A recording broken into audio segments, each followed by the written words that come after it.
looks like. Yeah. Good afternoon. Thanks for bearing with us. We had a little bit of technical stuff to deal with the Zoom and the online folks, and I'll talk to them for a second. Online folks, if you have any questions, feel free to put that in the chat. Any trouble hearing or seeing, just chat. We've got someone operating that. And if we could hold questions till the end, normally this is the part where I would give some financial disclosures, but this isn't going to be a financial presentation, so I can skip right over that. But we are thrilled that you're here. Thanks for taking time out of your day to come and have James Lenhoff, fearless founder of Wealthquest, back with us today to talk about what you might want from Christmas, which is obviously a little bit different than asking people what you want for Christmas. So I think you'll enjoy this, and feel free to follow along with your handbooks there as well. Again, he'll hold questions till the end, but he'll definitely be happy to entertain those. All right, man, it's so good to be back with you guys. Thank you so much for coming. I was supposed to do this workshop in 2021 was the last time that this was all set up. So it's been a little while. I ended up getting COVID, and that's why we didn't do it. And then it took this long to get back around to it. And so thank you for being here. This is going to be a little different than what we've done in the past, in that this is a workshop, not just a seminar. I'm not here to just lecture you. I've done a lot of that, and I'm sure you don't really want to do as much of that as we've done. So I'm excited to actually have you participate and actually put some of these things in practice. So you have a little handout, a little worksheet, or make you do a little bit of homework. If you came with your spouse, I'd invite you to have conversations with them. If you came with someone not your spouse, sorry, you're going to have some conversations with random strangers about some of these things. This is not an opportunity for us to solve a whole lot of really complicated problems. My goal is to make sure we don't trigger a bunch of arguments between spouses for what we've done wrong around the holidays in the past. So, keep that in mind. We're not trying to dive super deep, but I am really passionate about this season and changing the way that we approach it, changing why we ask the questions that we ask. And can we get the thing up? You'll see all throughout your handout and all throughout our slide deck today that we are going to be really bouncing around in my favorite Christmas movie. Oh, you already went there. Oh, I'm doing it. I got it. That's awesome. This is The Christmas Story. Have you guys seen this movie, I hope? My family will end up watching this movie at least twice this Christmas season. We can basically quote it verbatim from start to finish. It is absolutely one of my favorites. And one of the reasons that I love it as a reference point as we go through this work is because this story is all about the traditional question that we ask this time of year. What do you want for Christmas, Ralphie? What do you want for Christmas? Does anybody know what Ralphie wanted for Christmas? Yeah, BB gun, not just any BB gun. Red Ryder BB gun, keep going. What about the Red Ryder BB gun? He wrote an essay about it. What was so special about this Red Ryder BB gun? It had a compass in the stock and this thing that tells time. I love that it's such a dream that he would get the Red Ryder BB gun. But that's what happens when we enter into this conversation around what you want for Christmas. And all throughout this movie, he's asked this question. What do you want for Christmas? What do you want for Christmas? And he's got it so rehearsed and so prepared. He tells everybody. And it is all about that thing rather than everything else that we actually want from Christmas. And that's what we want to dive into. So just a real quick level set for the season we're walking into. This is the season of stress, fatigue, and irritability, right? Not peace, joy, love, and all the beautiful things. We are constantly bombarded this time of year. There've been some recent studies that have shown that the vast majority of people report increased levels of stress. 68% increased fatigue, 61% recorded increased stress, and 52% increased irritability. This is not a season where we walk into just this beautiful, peaceful experience, and yet all we hear on the radio is music that's telling us that that's what it's supposed to look like. And then it doesn't feel like that, and it's so frustrating and disappointing. One of the reasons why we end up in this situation is because we have a lack of time, a lack of money. We're stuck in this commercialism, this sense of buying things in order to accomplish the feeling that we're trying to buy. And we have this massive pressure of giving gifts. One of the things that's fascinating this time of year is the lack of time. I know my family next week, we are going to have 4 Christmas parties, and 2 of them fall on the same night, right? This is the season where the schedule just starts to collapse on you. And you're constantly trying to balance between the commitments you've made to these things, these organizations, these beautiful experiences, and also you still got to get all these other things done. We got to put all the Christmas lights up. We got to get all the things out. We have this lack of money because we have spent so much money on this season. In the US this year, we will set a record. The projections are that we will spend somewhere around $966 billion with a B this time of year. Almost $1 trillion on stuff. And the gift giving is so focused around getting the perfect gift. I have to make sure I don't forget anybody. I have to make sure that I've accomplished all these goals of making everyone's dreams come true. And then we get together with our families. And that's where probably some of the irritability comes from, if I'm guessing, right? We are rehashing things that have been missed opportunities and missed expectations for years. All of these I love the phrase, Beth Guckenberger, a friend of mine, talks about expectations are just premeditated resentment, right? This is a season full of expectations. We're supposed to have these experiences. And if they don't happen, if you don't do the things, all the traditions that we're supposed to do that we've always done, now we're stuck in this cycle of resenting and blaming and shaming.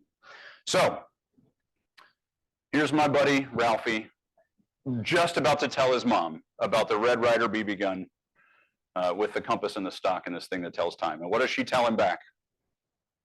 You'll shoot your eye out, right? Like, you don't want that thing. That's not what you want for Christmas. But this is where our brain goes when this question is asked. What do you want for Christmas? This takes our brain immediately to things, items, SKU numbers, models of things, versions of things. My kids are immediately into which type of technology, which model, which particular color they're wanting. If you ask this question, our brain has no choice but to go to things.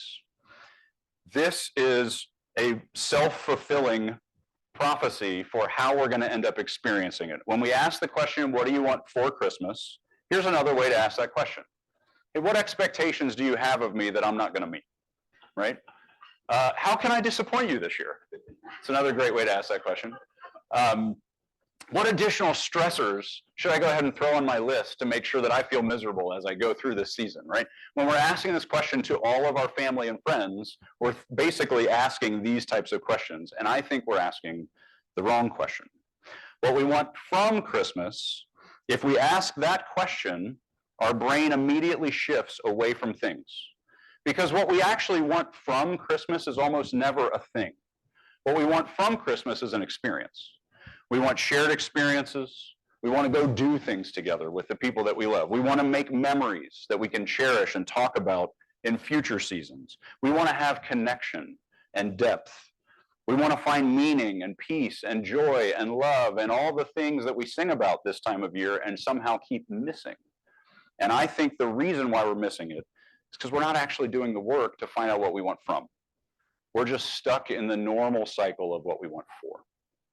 And so we're going to work through how we actually get to a place where each of you start to grasp an idea of what you want from this season. No matter which version of holiday you're celebrating this time of year, we're all effectively in the same cycle of stuck in the four. So what do we do to get there? I want to review the model. I've taught this a few times. This is probably going to come back to you somewhat quickly, but this is a model that is based in cognitive behavioral therapy. I know it's really weird that a financial planner knows things like cognitive behavioral therapy, but this is such a brilliant tool to help us frame up what's happening in our own mind. And we use this at Wealthquest all the time. In fact, it's a verb here. We call this CT-FAR, and someone will say in the hallway, I CT-FAR'd that thing, right? It's a verb. So we're going to CT-FAR. today. We're going to actually work through these things. But the way this model works is there are circumstances. Circumstances are always neutral, always. They are not the reason we feel a certain way. We have a thought about that circumstance, and that is actually in our own brain what creates all of our emotion. Our feeling or our emotion is what drives all of our actions, and the actions that we take or don't take are what determine our results. Circumstances, thoughts, feelings, actions, results. This model has been so helpful to work through things that are that I'm consistently struggling with, or that I find kind of a recurring pattern that we get stuck in as a marriage. Amy and I will be in a fight that feels really familiar. It's like, I feel like we've done this before, maybe 1,000 times. And this model helps us understand what's actually happening. It's not because you said this that I feel this way. It's because when you said this, I had this thought, and that's mine. And that's what created the rest of what's happening from there on out. So we can take ownership of what we're experiencing. So we're going to use this model as our backbone for the work that we're going to do today. So the first step we want to step into, and this is where your first workbook experience is going to be. I'm just going to give you a few minutes to kind of try to come up with a few of these and maybe share with your table some examples. But I want you to think of some reference points that are positive. I want you to come up with at least 5, maybe up to 5. If you only have a few, that's okay. Positive memories, impressions, things that happened. These are the circumstances. We're on the C line, right? Oh man, I remember one time we did this thing together as a family and it was beautiful. Or I remember this one time, we all snuggled up and watched Christmas movies. When I ask my kids what do they want from Christmas, almost always the Christmas story on the couch with a fire in the fireplace is like top of the list, right? So we have these moments that I can go back to and say, this was a positive, this was a win. So take some time and work through in your mind just some examples of what you experienced that were positive in the past. And then you're going to shift to the other side of the coin. I don't want to start with the negative. We're going to get there second, right? But we want to actually give ourselves some examples of experiences we shared or circumstances we went through that were negative around the holidays so that we can start to tease out what are some themes. And so go ahead and take some time, work through that, talk amongst your tables and with your spouses, and I'll come back up here in just a few minutes. We'll move on to the next step.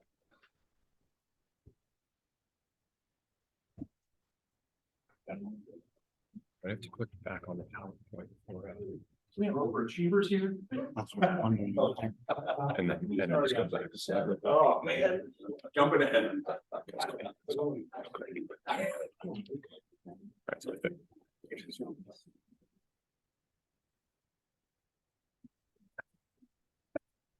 Oh, we got one. Oh, okay, yeah. Yes, Chris Page joined.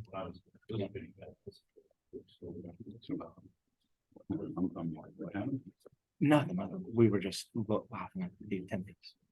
It's all what we were trying to get this for. I gotta take this. It all worked out, but the only one. Oh, Yeah, so it's all good. They've been a part of this whole time. okay, cool. Yeah, All right, good. All right. Cool. we're just able to see who's out. Yeah, gotcha. Okay.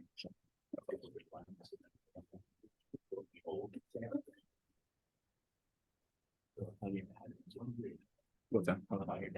Oh, yeah, that's stuff. Yeah.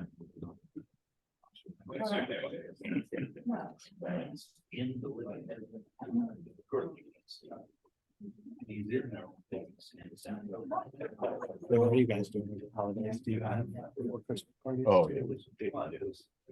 We have Wealthquest. We have Tried and True, Young Life, North Star, all next week. Cool. Yeah. That's fine. Yeah. But it is something. We just, Yeah. like I love all these things, but they all pick the same week. Just like, I get that. Yeah, we've got my mother's side of the family. Or my mom is trying to plan 3 Christmases within our family. Just our family. Like, mom. Doesn't even count anything else. Right.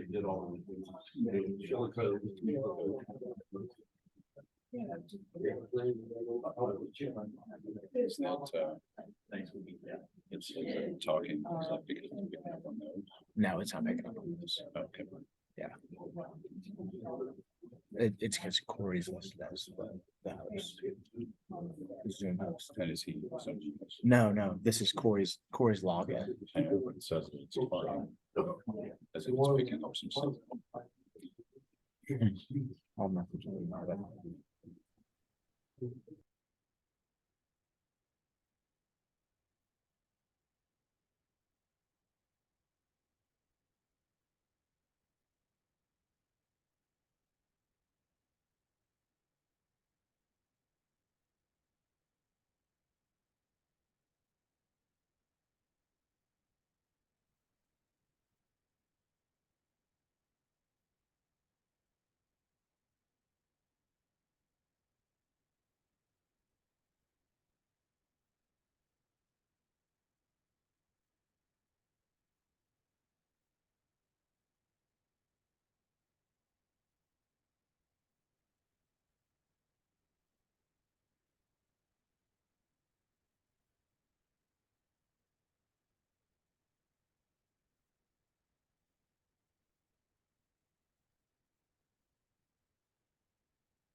All right, I'm gonna pull us back in. My hope is that this is a conversation that you guys can step further into, unpack a little bit more. What were the things that were negative experiences? What are the areas where those are shared, where there's this commonality where you go, yeah, man, that was really bad. What was bad about that? And the key here is not that the circumstance was bad. The circumstance is neutral. The key is that it actually brings out in you things that you're thinking, and that's our next step. We need to figure out what our beliefs are around this season. And when I mean beliefs, I'm not talking about, Christmas beliefs. I'm talking about beliefs about how this works. That's the thought line in the model that we just talked about. And so this is our next step, is as you think about those positive and negative experiences, what were they rooted in? I would argue that what you'd find is that in the positive experiences, the reason why they were positive is because they actually hit the target of what you believe this season is supposed to be about. And I would argue that the reason why the other ones were negative is because they missed the target. They were a disappointment. They felt like a failure to you. And they're rooted in our beliefs. When we have beliefs, we have a thought that we think is true. That's effectively what a belief is. And so one of the thoughts that you might believe or think about this season that could be really positive is that you believe that this is a season where we can sit in stillness and just share meals together, and that's what this is all about, and that's great. You could also have a thought of, like my wife, I hate this season, right? She hates this season. For the most part of this season, she is in a state of resentment and frustration. We have a rule in our house. There will be no Christmas music until after Thanksgiving. It is a rule. My wife, Amy, says, if I hear music, Christmas music before Thanksgiving, it makes me blobby. That's her word. I don't even know what that means, right? But what we've discovered as we work through it is every time she hears Christmas music, that's the circumstance. She has the thought, oh crap, I got to get all the decorations out and up. I got to figure out who we need to buy a Christmas gift for. I'm going to have to organize all these different things that we have to organize. She's preemptively feeling overwhelmed before we even get there. And it's all triggered by the circumstance of Christmas music being played. That's how this works. All of those beliefs of what is expected of her come rushing up, and she hates it until it's time for it. And then she loves it, right? Then she's flipped to the season where she believes this is right, this is good, this feels fun, the decorations are up, the kids are home, we're having a great time. So this is all about our own brain. The Christmas music is the same.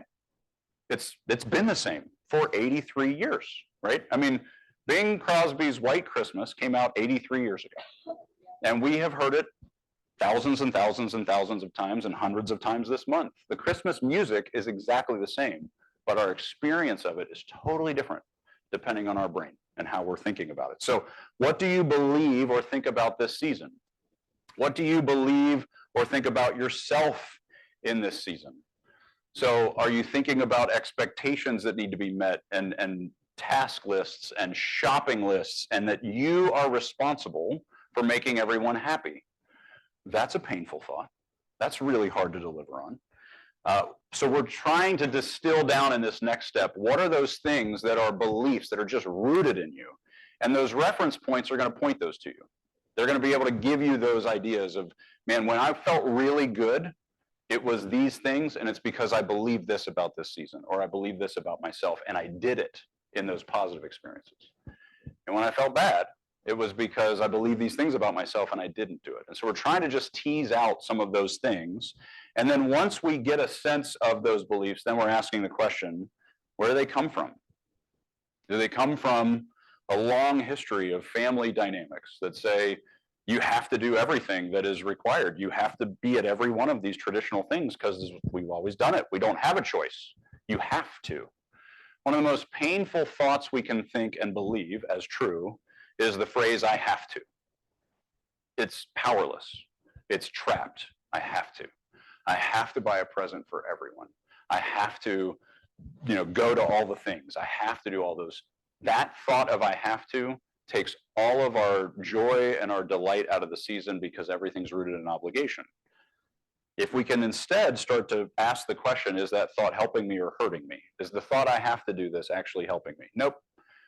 What's a thought I can think that's different that actually wakes me up? One thought I use a lot when it's in that have to space is I choose to.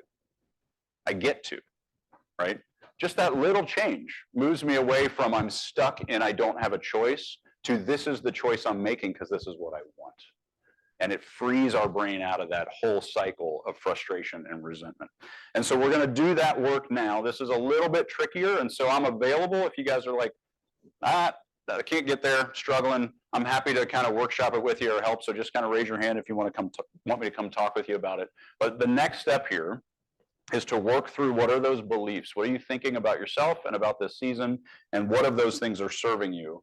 And which thoughts are actually getting in your way? So go ahead and do that work next, talk about it, and then I'll come back up and lead us through the next one.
All right. I know this is not enough time to fully digest this stuff. I'm not planning on giving you that much time. We ain't got that kind of time today. We're trying to move through this stuff. So recognize you're taking this stuff home with you and you can keep working through it. But I am very confident that somewhere in this list of thoughts and beliefs is, if you're struggling with overwhelm, you're struggling with disappointment, you have this sense of this isn't what I wanted. It's in here somewhere. This is the hard work to figure out what's going on. So we're going to talk about the next step. This is step 3. We're skipping in the model. Circumstance was the reference point. Then we went into thoughts, which is our beliefs. And now we're skipping all the way down to results for now. And we're asking the question, what do you want from Christmas? So this is now your opportunity after you've kind of gotten some reference points and you've struggled through some of your beliefs. Now you're asking the question, what are the things that we want to put aside because I want to grab hold of these other things? What are the things I want from Christmas? And they're mostly going to be rooted in some of these conversations around experiences, whether they're individual or shared. Sometimes, what I want from Christmas is to sit with my wife, without my kids, and watch It's a Wonderful Life. Just the two of us. I'm a huge Christmas movie fan, if you haven't picked up on that. I don't want to have the kids ask, why is it in black and white? And why is it moving so slow? And we've already seen this 1,000 times. I'm like, you know what? Yeah, you guys go do something else. I'm doing this. That's right, exactly. Yeah, where's the special effects? These special effects are terrible. So what are those experiences that you want individually as well as shared? And ultimately what that boils down to is, what do you want more of and what do you want less of? These are great directional questions. One of the things I talk about a lot is this idea of destinational goals. When we set these goals that are somewhere out here, at Christmas, for example, one of those goals might be, I want everyone under my roof the whole time. Well, you can set that as a destinational goal. You're going to fail because your family is saying that, and so is your in-laws' family, right? They're all wanting everyone's time all the time, every day. And so we want more directional rather than destinational. So what do you want more of? What do you want less of? And this is in that experiential space, both with your family, with friends, with organizations you care about. What do you want more of? What do you want less of? To give you an idea of some of the shared experiences that my family, when I ask my kids this question, which we ask every year, we sit around the table and I ask the question, what do you want from Christmas? I don't ask for. If they want something for, they can tell me, but I don't care. I'm actually asking about the from first. And we talk about all the things that we want to do. And Winterfest is on that list and all the Christmas movies. And one of the other things that we've actually decided we want more of this year, one thing that we do that's really special is we go to a store and we pay off layaways. We have the particular store that we go to that doesn't have a deadline. A lot of these stores have deadlines. They say, if you haven't paid it off by this time, we cancel it. We just give you your money back and we keep the stuff. We go to a store that doesn't have a deadline and it's in the last week, and we find families that have been making payments, but they're not going to get there. And it's pretty obvious. And we wipe the rest out. And then the manager gets the beautiful job of calling those families and saying, come pick up your stuff, which is such it's my favorite. And my kids are like, let's do more of that. Let's have less stuff under the tree so we can have more of this year. Like, that's the conversation that we're trying to have. What do we want from? What are we trying to actually extract from this thing? Because when we know what we want more of, it becomes really obvious what we're going to have less of, right? We're going to pay off more layaways. I'm not buying you stuff. So you cool with that trade-off? We can actually have some of that conversation. So that's the next step.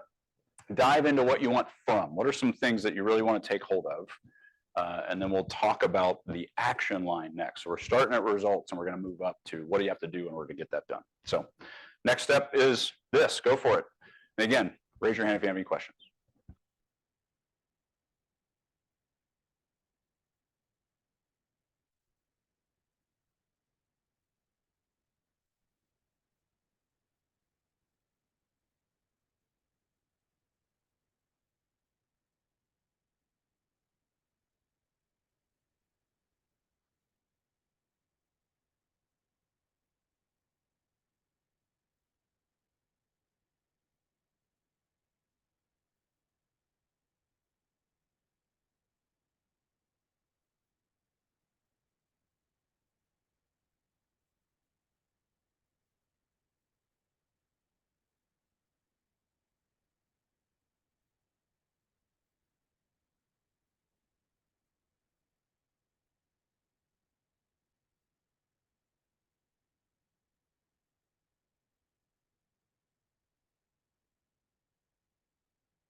All righty.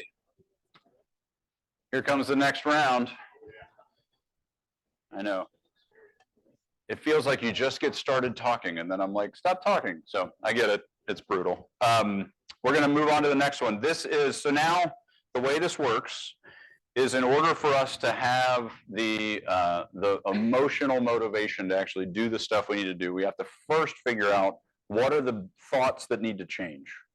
What are the beliefs that we actually need to change in order to put ourselves in a position to get what we want from Christmas? What would you need to continue to believe? Like, this is a good one. This one's helping me.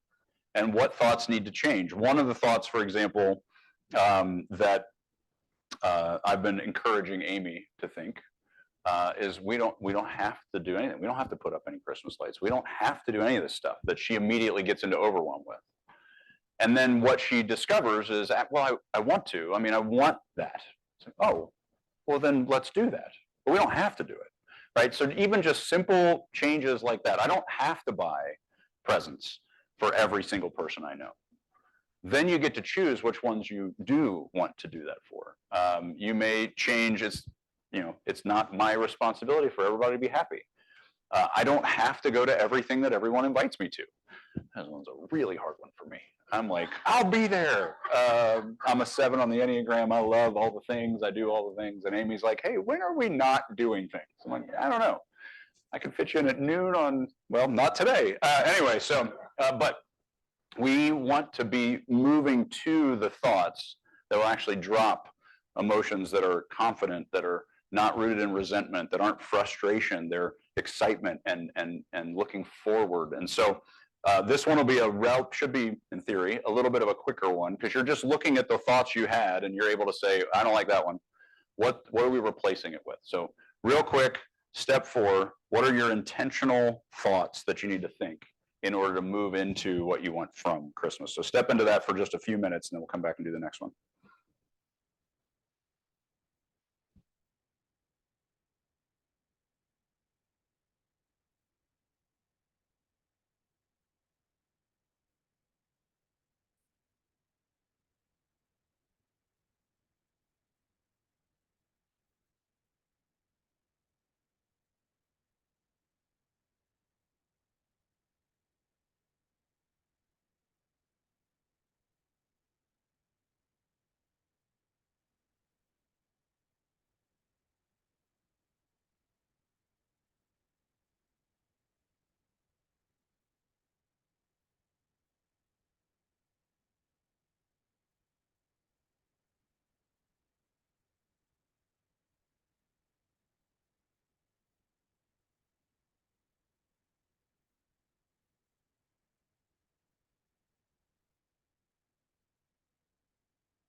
All right.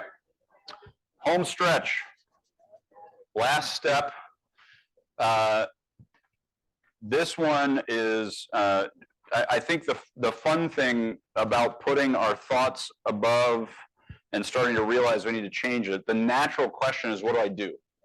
So like, okay, great. So I think this thing differently, but now what do I do? And that's our last step is what are we going to do with this? What do we do in order to actually extract from Christmas what we want? And one of the things that we do is we need to actually put boundaries in place. Now, boundaries a lot of times that's a kind of a hokey pop culture psychobabble word, is also super helpful, just to be clear. The way that I think about boundaries is boundaries are always for me and never against you. A lot of times when we get to this place of frustration, resentment, it's not going the way we want it to, our response is to punish. It's to hurt the other person. I'm never going to talk to you again. Okay, that's not actually a helpful thing. It's also not realistic. So what we need to do with these things is decide ahead of time, what are we going to do when it's not aiming in the direction we're hoping for? What do we decide now is going to be our behavior, our actions that we take that are for us and not against the other person. So for example, one boundary that my wife is encouraging me to set up, which I am, as I already disclosed, super struggling with, is this idea of saying no to things. Like, hey, we got to draw a line. How many of these things are we going to? Let's decide now where that boundary is. And then that is for me. I'm not saying no to this organization that wants us to go to their Christmas party because I don't like them. I'm not hurting them. I'm helping myself, right? What are those lines where you're saying, I'm going to say no to this, or I'm going to stop that?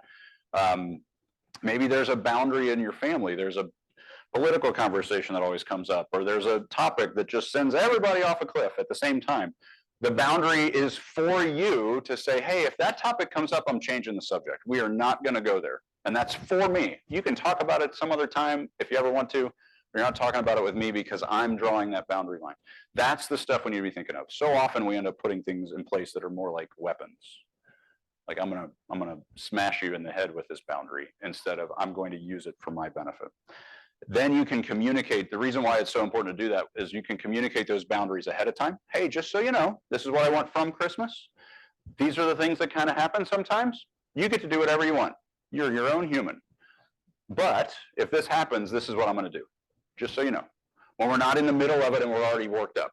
Before we get there, I'm going to communicate this so that everybody knows this is the deal. And then when it happens, you're like, hey guys, remember I communicated this. This is the deal. It's okay, but this is what I'm going to do, like I told you, right? That's the key. And then the last piece is actions. What are the actions? What do you need to start doing? One of the things that you want to extract from Christmas is more shared experiences. Go buy the tickets. Go do the things. Go organize for the stuff that you say you're going to do. A lot of times we're like, oh, it'd be great if we did. You're not going to do that just on wondering and being fascinated by the idea of doing it. You only do it if you go take the steps that are necessary. So if you've identified what you want from, what has to happen in order for you to get that? And then so that's the stuff you need to start doing. And then what are the things you need to stop doing? What are the lines that say, we're just not going to do this anymore? I'm not going to, overcommit. I'm not going to spend this much on everybody. We're going to only buy so many presents. For a long, long time in our family, although we've even shifted away from this, we used to buy each of our kids something they want, something they need, something to wear, and something to read. Those are our 4 things. That's all you get. So we don't overdo it.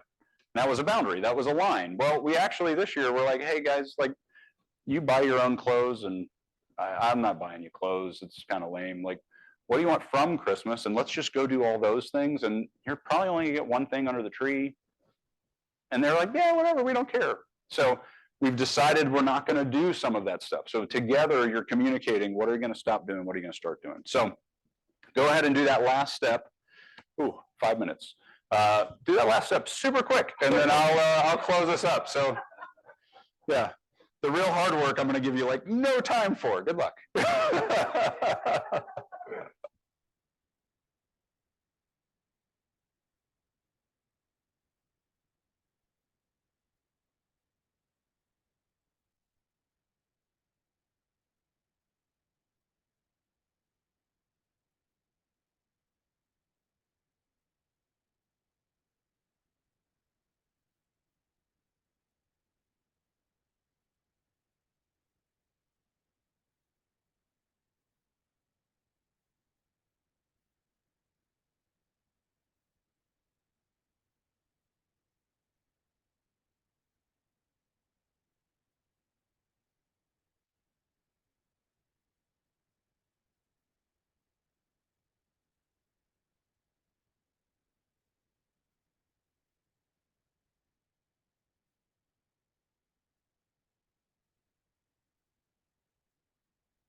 All right, we're gonna close it out.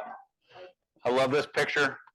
This is one of my favorite moments of the entire movie, is when poor Ralphie had to put on the bunny suit that was the last thing on earth that he wanted for Christmas. He never asked for this. And I feel like a lot of times this is how we feel at the end of the Christmas season. Just like, oh, geez, how did we get here? What happened? This was not what I hoped for. And so my hope for you, my wish for you in this season is that you get everything you want from Christmas. And this will be the opposite of how you feel. So that's all I have for us for the process. Any questions, any thoughts, anything that you want to work through or ask for more detail on as we close out? Oh, thank you. Thank you. I'm so glad you enjoyed it. That's great. And I'm here. I'm happy to hang out for a little while if there's specifics that you want to talk through, or circumstances or things that are like, this one's tough. How do I do it? I'm happy to give you my thoughts. Yeah, I'm not able to get like super deep in weeds because I'm not a therapist, but I'm happy to help any way I can. Did you have a question? Go ahead, Pete. You talk about, you and your kids, like, you go play off. Yeah. Yeah. How do you move that down to grandkids? Yeah.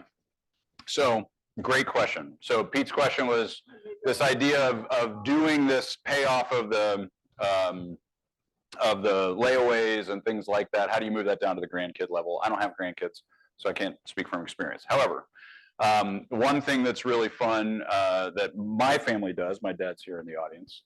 Thanks for your support. We go to a restaurant on Christmas Eve morning, which is kind of the worst day on earth for a waiter or waitress to be working. And all of the family, including our kids, bring money to pitch in, and we give a massive tip that pays for hopefully their entire Christmas budget for the year, right? We just kind of tip the snot out of them, and it's the best, and my kids love it. And so you invite them into an experience they get to share in, and just say, hey, we're going to do this, right? And I think the more that you give them access to opportunities to step into it with you, they're excited to do it if you just make space for it. Another option that I've seen people do that's really special is that as they get closer to the end of the year, they'll go to their grandkids and they'll say, hey, you have X amount of money to give away. What do you want to do with it? And you give them the authority. They can't take it and go buy an Xbox. They have to give it to something, but they get to make that decision, and it gives them a little bit more hands-on experience with generosity to kind of wake them up to what is special about it. So, but invite them in, whatever that idea is, they'll love it. We can start that process. Is to think about buying gifts. Yeah. So it's not all, the season isn't all about them. Our experience with that is just funding. Yeah. As they get older, the point is the joy they get. Yeah. By having a gift that they bought, they wrapped, it's been a great part of Christmas. That's It beautiful. starts with that giving to others. Kind of thinking about it. Yep. It's fun. Yeah, that's right. Yeah, the younger they are, the more it just becomes the goal of breaking out of that 4-question, particularly when they're little. That's all they hear, and it's all they're thinking about, and they're getting marketing messages constantly like, you want this for Christmas, you want this for, you need to tickle me Elmo. There's this constant messaging that says this is what it's all about, and the only way to counteract that is by asking a different question and pulling them into a different story. So yeah, it's really good. What other questions? Did you have a question? Oh, okay, cool. No worries. Any other questions, thoughts? All right. Thanks so much for coming, guys. Great to see you all. Thanks for being here. Yeah, you bet.